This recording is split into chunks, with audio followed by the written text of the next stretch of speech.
Ready, set, boost. Et voilà, j'ai reçu mon nouveau jouet.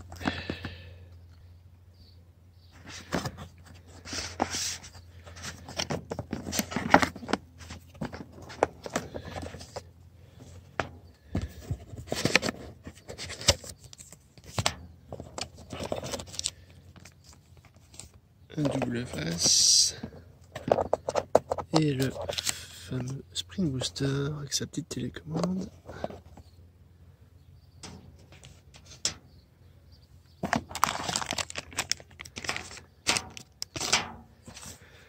Voilà, c'est tout simple.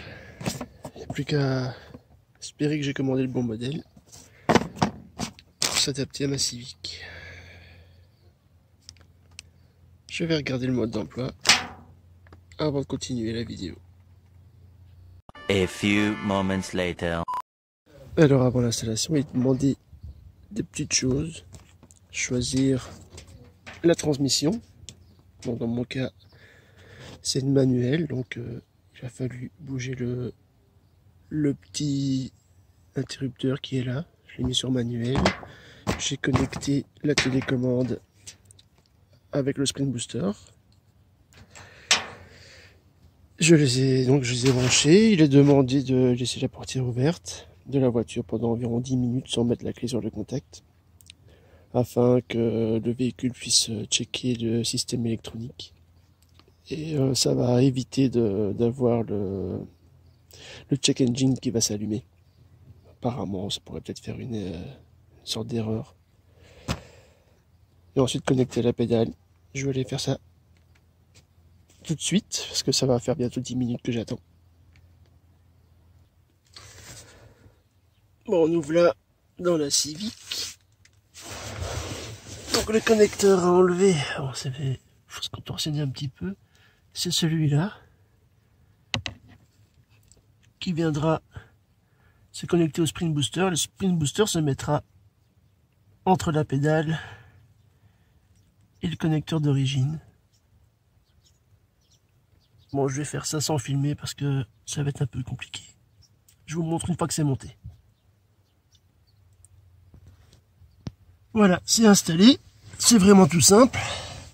Bon, à savoir que il faut juste appuyer ici sur le côté, sur la prise d'origine et tirer en même temps. Ça s'en va tout seul. Et ensuite, on vient clipser le Spring Booster qui est là. Maintenant, je vais regarder pour trouver une place d'abord temporaire pour l'interrupteur. Et ensuite, faire un premier test. Voilà. Voilà, j'ai profité du passage de passer par les prises USB.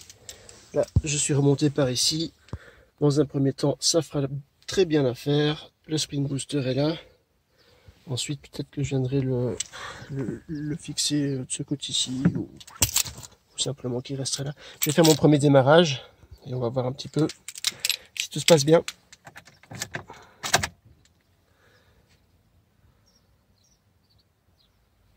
Il y a beaucoup de lumière, j'espère que ça passera bien. Le Spring Booster s'est bien allumé.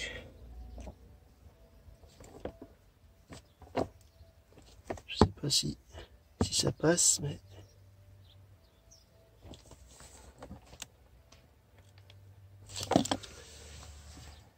Niveau du tableau de bord, tout se passe bien.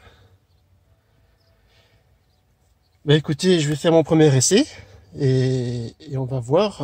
Sinon, au niveau de l'utilisation, il y a le bouton principal est ici. Ça permet de switcher entre 3 modes. Il y a le mode éteint.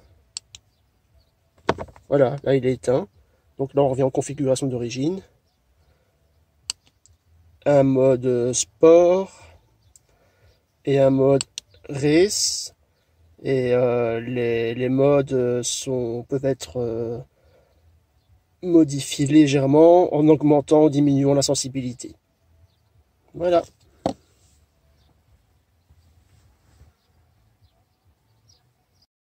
A few moments later. C'est assez positif. La voiture est devenue beaucoup plus réactive, c'était le but. Ça fonctionne bien. On voit clairement la différence quand on l'éteint, quand il est allumé. Je vais jouer avec encore quelques temps, voir si ça me convient bien, mais je pense que pour moi c'est un achat qui ne sera pas renvoyé chez Amazon. Allez, je vous laisse. À bientôt.